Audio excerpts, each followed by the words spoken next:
Bienvenue dans ce nouvel épisode de Cruauté en face. Aujourd'hui, il s'agit à nouveau d'une affaire britannique. Cette fois, je vais vous parler des événements de 2016 qui se sont déroulés dans la ville de Bradford. Je vous invite à écouter l'histoire de Guida Rufino. Guida Rufino était originaire du Portugal, mais sa famille s'était installée au Royaume-Uni en 1979, alors qu'elle avait 2 ans.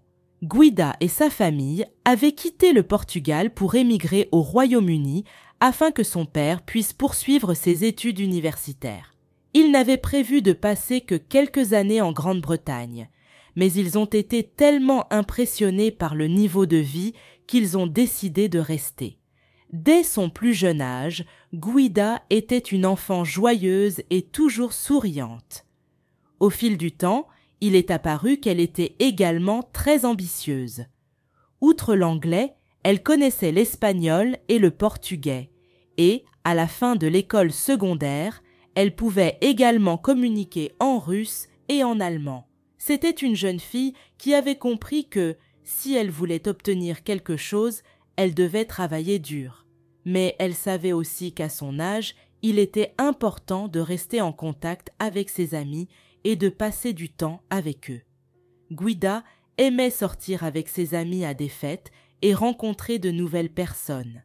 Alors qu'elle était déjà à l'université, elle a rencontré un garçon qui venait, lui aussi, du Portugal. Le couple a commencé à sortir ensemble et leur relation est devenue de plus en plus sérieuse, jusqu'à ce que, à l'âge de 21 ans, la jeune fille se retrouve debout devant le gâteau de mariage. Bien qu'elle soit encore jeune, elle souhaitait déjà fonder une famille et avoir un enfant. Mais son mari n'était pas du même avis. Il pensait qu'ils étaient encore trop jeunes pour assumer la responsabilité d'élever un enfant. Selon lui, ils avaient encore beaucoup de temps devant eux et pouvaient attendre avant de prendre une telle décision. Elle n'arrivait pas à comprendre son mari, et comme ils avaient des opinions différentes sur d'autres sujets également, les choses ont commencé à se détériorer dans leur relation. Malheureusement, le couple n'a pas pu résoudre les problèmes qui se multipliaient dans leur mariage et, en 2001, ils ont décidé qu'il ne servait à rien de faire traîner les choses plus longtemps. Il était temps de divorcer.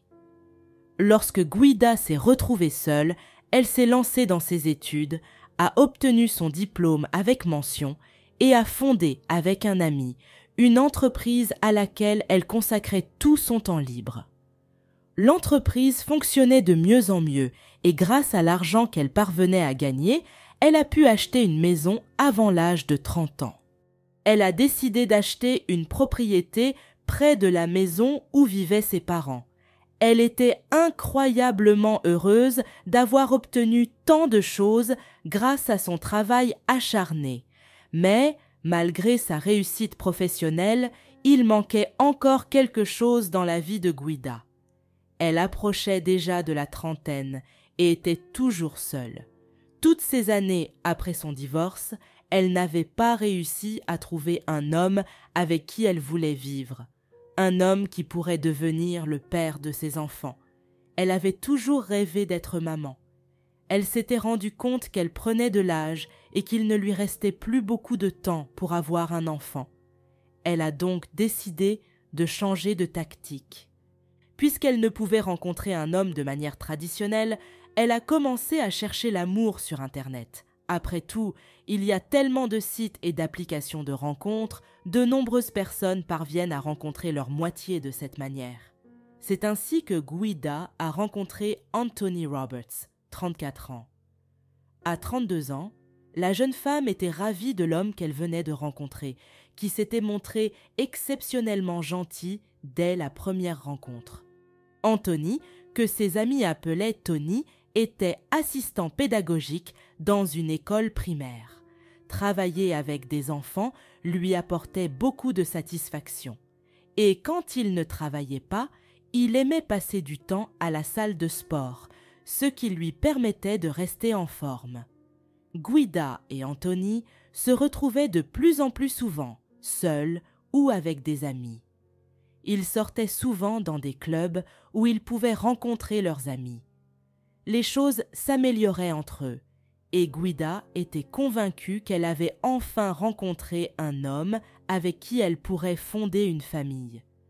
Ainsi, environ 1 an après leur rencontre, Anthony a emménagé dans la maison de Guida. L'homme a accepté avec plaisir l'offre de vivre avec sa compagne. Même s'il avait déjà la trentaine, il vivait toujours avec ses parents. Le moment était enfin venu pour lui de quitter le nid familial. Cependant, peu de temps après avoir emménagé avec Guida, il s'est avéré que les choses n'étaient pas aussi parfaites qu'elles le semblaient auparavant. Guida vivait seule depuis de nombreuses années. Elle était bien organisée et savait quoi faire pour que tout fonctionne au mieux à la maison. Mais Anthony, qui vivait avec sa mère jusqu'au déménagement, n'arrivait pas à supporter ce changement. Sa mère faisait tout pour lui et il n'avait pas vraiment besoin de faire quoi que ce soit à la maison. C'est pourquoi, lorsqu'il a emménagé chez elle, il lui a été difficile de comprendre que certaines tâches ménagères seraient également de sa responsabilité. D'une manière générale, il semblait que Guida devait constamment lui dire quoi faire et quand le faire. Et cela n'a pas été facile à accepter pour Anthony. Lui, qui était auparavant servi par sa mère, recevait soudain des instructions concernant les tâches ménagères. Cela peut sembler anodin, mais dans la relation entre Guida et Anthony, cela donnait lieu à des disputes constantes. L'une de leurs disputes s'était même terminée par le départ d'Anthony, qui a annoncé à sa compagne qu'il allait mettre fin à ses jours. Guida a tenté de le retrouver, mais en vain. Elle a alors signalé sa disparition à la police. Heureusement, les policiers ont vite réagi et ont retrouvé Anthony avant qu'il ne passe à l'acte. Il est ensuite rentré chez lui, sain et sauf, où Guida l'attendait déjà, et c'est à cela que ressemblait leur relation. Ce n'était pas parfait, le couple se disputait encore de temps en temps, même s'il semblait y avoir moins de conflits qu'au début. Cependant, aucun d'eux n'a décidé de rompre. Ils vécurent ensemble encore 2 ans, pendant lesquels Guida espérait qu'elle deviendrait enfin mère. Cela lui tenait profondément à cœur depuis de nombreuses années, et elle le voulait plus que toute autre chose. Finalement, il s'est avéré qu'elle était enceinte. Elle a annoncé avec joie la nouvelle à sa famille et à ses amis. À ce moment-là, elle était la personne la plus heureuse au monde.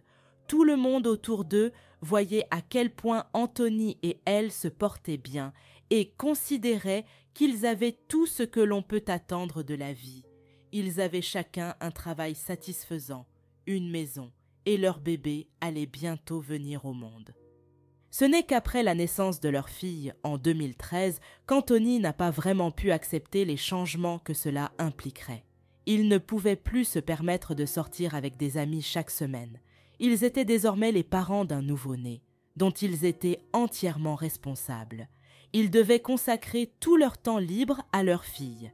C'était un énorme changement pour Anthony, quelque chose auquel il n'était pas préparé et auquel il ne parvenait pas vraiment à s'adapter. C'était principalement Guida qui s'occupait de l'enfant, mais au fil du temps, il s'est avéré que l'argent qu'Anthony rapportait à la maison n'était pas suffisant. Ils avaient même du mal à payer leurs factures. Par conséquent, lorsque leur enfant a eu 6 mois, ils ont décidé d'échanger leur rôle. Anthony resterait à la maison avec le bébé, tandis que Guida reprendrait son travail. Elle pouvait gagner plus d'argent que son partenaire, ce qui mettrait fin à leurs problèmes financiers. Mais Anthony ne se sentait pas vraiment à l'aise dans ce nouveau rôle.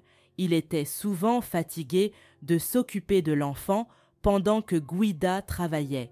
C'est pourquoi, de temps en temps, il devait prendre un jour de congé, et leur fille était alors gardée par une nounou. Guida n'était pas très heureuse de la tournure des événements. il n'avait pas beaucoup d'argent et payer la baby-sitter représentait une dépense supplémentaire inutile. La question de l'argent et des dépenses était d'ailleurs souvent à l'origine des disputes qui éclataient entre eux. Aucun membre de la famille ou des amis de Guida n'avait la moindre idée de ce qui se passait réellement dans leur relation. Tout le monde les considérait comme un couple compatible et heureux. Ce n'est que lorsqu'elle a commencé à se montrer avec des ecchymoses sur le corps qu'ils ont commencé à soupçonner que les choses n'étaient peut-être pas ce qu'elles semblaient être. Peut-être qu'après tout, Anthony n'était pas aussi gentil qu'il le pensait. Cependant, Guida avait toujours une explication pour les nouvelles marques qui apparaissaient sur différentes parties de son corps. La plupart du temps, elles étaient, selon elle, le résultat de son inattention, qui l'amenait à tomber et à se cogner contre divers objets. Il était difficile pour ses amis de croire à ces nombreux accidents, d'autant plus qu'elle n'était plus elle-même. Auparavant, Guida était une femme énergique et sociable, mais au début de l'année 2016, elle semblait plutôt renfermée, voire solitaire. En janvier 2016, quelque chose a dû se passer pour qu'elle décide de mettre fin à leur relation. Elle en avait assez. Elle travaillait beaucoup dans son entreprise, devait s'occuper de l'enfant et de la maison après le travail parce que son partenaire ne pouvait pas le faire en son absence et en plus, il la traitait de plus en plus mal. Guida n'avait pas l'intention de rester dans une telle relation. Elle a informé Anthony que c'était fini et qu'il devait quitter la maison dans laquelle il vivait depuis plusieurs années. Il a été choqué par cette décision. Il n'arrivait pas à imaginer la suite de sa vie. Depuis 1 an et demi, il restait à la maison avec sa fille et ne travaillait pas. Maintenant que Guida lui avait demandé de déménager, il devait retourner vivre chez sa mère. Anthony devait également chercher un nouvel emploi et, en plus, il ne verrait plus sa fille aussi souvent. Bien que Guida lui ait dit qu'il pourrait emmener sa fille chez lui le week-end, pour lui, c'était inconcevable. Anthony était dévasté par la décision de Guida. Il savait qu'elle prenait l'affaire au sérieux, car le jour même de son déménagement, elle avait changé les serrures de la porte. Il savait qu'il ne reviendrait plus jamais dans cette maison. Elle avait changé les serrures parce qu'elle voulait être sûre qu'Anthony n'entrerait pas en son absence, ou, par exemple, la nuit quand elle dormait. Elle savait déjà qu'il était capable de tout et elle devait se préparer à ses différents comportements. Elle avait un peu peur de ce qu'il pourrait inventer, alors elle a demandé à son amie Johanna de dormir chez elle pendant un certain temps. Heureusement, Guida pouvait compter sur elle et Johanna a accepté d'aider en dormant chez elle. Elle s'est ainsi sentie nettement plus en sécurité. Le samedi 30 janvier 2016, Anthony s'est rendu chez Guida pour emmener leur fille pour le week-end. Selon l'accord, il devait la ramener le lendemain. Et effectivement, le dimanche vers 16h, ils se tenaient devant la porte de la maison, mais sans leur enfant. Anthony souhaitait entrer un instant pour discuter. Guida s'est d'abord montrée réticente, mais comme il insistait et qu'elle savait que son amie Johanna se trouvait dans la maison, elle s'est sentie rassurée. Finalement, elle a décidé de le laisser entrer, mais elle ne lui a accordé que 15 minutes. Dès qu'il est entré dans la maison, elle a rapidement regretté sa décision. Malgré la présence de son ami avec eux, Anthony a immédiatement commencé à lui crier dessus. Il était très énervé et ne se souciait pas du tout de la présence de Johanna. Guida a essayé de lui demander de quitter la maison, mais il n'en avait pas l'intention. Elle et Johanna ont été choquées par le comportement d'Anthony. Il a alors refermé la porte que Guida avait ouverte quelques instants plus tôt, puis il a porté un coup dans sa direction. Son amie a tenté de l'arrêter, mais il était nettement plus fort qu'elle, et elle n'avait aucune chance contre lui.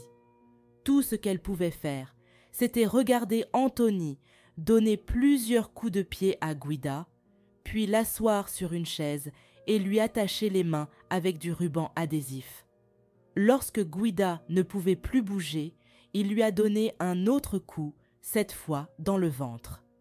Johanna, qui avait été témoin de toute la scène, a essayé de l'arrêter et surtout de le calmer, mais rien n'a pu endiguer sa colère. À un moment donné, il l'a attrapé et l'a emmené dans une autre pièce où, à l'aide du même ruban adhésif, il l'a également immobilisé. Johanna s'est retrouvée seule dans une chambre, à côté de celle où se trouvaient Guida et Anthony, et elle n'a pu qu'écouter ce qui s'y passait. Elle entendait son ami supplier Anthony d'arrêter. Guida ne voulait pas mourir. Après tout, ils avaient un enfant de 2 ans ensemble. Johanna, bien que se trouvant dans une autre pièce, a essayé d'influencer Anthony d'une manière ou d'une autre. Elle criait sans cesse pour tenter de l'éloigner de Guida, mais en vain. Au bout d'un moment, ce fut le silence. Elle n'entendait plus son ami, mais elle n'entendait pas non plus Anthony. Johanna a attendu un moment et, comme le silence régnait toujours dans la pièce voisine, elle a supposé qu'il n'était plus là. Elle s'est dégagée du ruban adhésif sur ses mains et est sortie par la fenêtre, alertant immédiatement les voisins. Elle a prévenu la police et le service d'ambulance le plus rapidement possible. Elle ne savait pas exactement ce qui s'était passé. Peut-être que Guida était encore en vie et avait besoin d'aide. Mais lorsque les policiers sont arrivés sur les lieux et sont entrés, ils l'ont trouvée allongée dans le salon, derrière le canapé. Elle était recouverte d'un drap blanc sur lequel de nombreuses traces de sang étaient visibles. Malheureusement, il n'y avait plus aucune chance de la sauver. Guida était déjà morte. Sur le corps, principalement sur la poitrine et le cou, il y avait des blessures probablement infligées par un couteau trouvé dans l'évier de la cuisine. Ce couteau était introuvable dans les environs, ce qui laissait penser aux policiers qu'Anthony avait réussi à s'enfuir avant leur arrivée. Pour en avoir le cœur net, toute la maison a été fouillée. À l'étage, dans la salle de bain, Anthony était allongé dans la baignoire. Les ambulanciers ont tenté de le sauver, mais la blessure à la cuisse était si importante qu'ils n'ont eu aucune chance. Son décès a été constaté sur place. Sur la base des déclarations des témoins et des indices trouvés sur les lieux, il a été facile d'établir ce qui s'était passé. Anthony avait tué son ex et s'était ensuite donné la mort. L'autopsie a révélé que le corps de Guida présentait de nombreuses ecchymoses et que plusieurs os avaient été brisés à cause des violences subies. Cependant, la cause du décès était due aux multiples blessures qui avaient entraîné une hémorragie massive. En ce qui concerne Anthony, une seule blessure a été trouvée sur son corps, au niveau de la cuisse. Fait intéressant, il avait préalablement tracé une ligne à l'endroit exact où se trouvait l'artère, pour s'assurer qu'il ne pourrait pas être sauvé. Apparemment, il ne pouvait pas supporter que Guida lui prenne tout ce qu'il avait et a décidé de mettre fin à sa vie ainsi qu'à la sienne. Malheureusement, ce n'est qu'après la mort de Guida que sa famille a découvert le genre d'homme avec lequel elle s'était liée. Il s'était laissé berner par les apparences, pensant qu'un bel homme devait être bon et gentil. Malheureusement, ce n'était pas le cas. Johanna a admis que Guida se plaignait du comportement de son partenaire depuis 6 mois. À cette époque, elle lui avait confié pour la première fois qu'Anthony levait la main sur elle et que cela se produisait de plus en plus souvent. Elle en avait assez de ce traitement et savait que, tôt ou tard, ils devraient se séparer. Cependant, la famille d'Anthony voyait les choses très différemment. Anthony racontait à sa mère à quel point Guida le traitait mal. Elle le grondait chaque fois qu'il faisait quelque chose qui allait à l'encontre de ses plans. D'après lui, il faisait de gros efforts, mais elle restait toujours insatisfaite. Même au moment où il lui a ôté la vie, il a écrit un message à ses parents précisant que c'était Guida qui l'avait attaqué et qu'il avait été contraint de la tuer. Mais les policiers savaient que ce n'était pas vrai, qu'il ne s'était rien passé de tel, et il a été établi qu'Anthony était depuis longtemps un homme violent.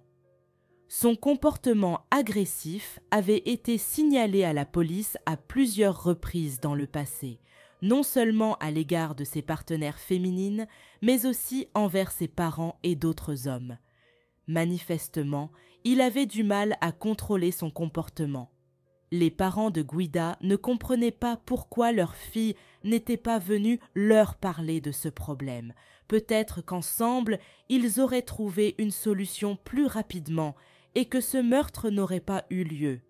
Mais il est fort probable que Guida, qui avait toujours été une femme forte et indépendante, pensait qu'elle pouvait gérer Anthony toute seule.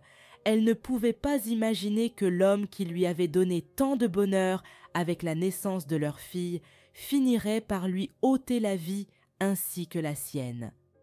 Voilà la fin de cette histoire. Merci d'avoir écouté jusqu'au bout. N'oubliez pas de laisser vos avis dans les commentaires, de vous abonner à la chaîne et de liker la vidéo. À bientôt pour de nouvelles affaires.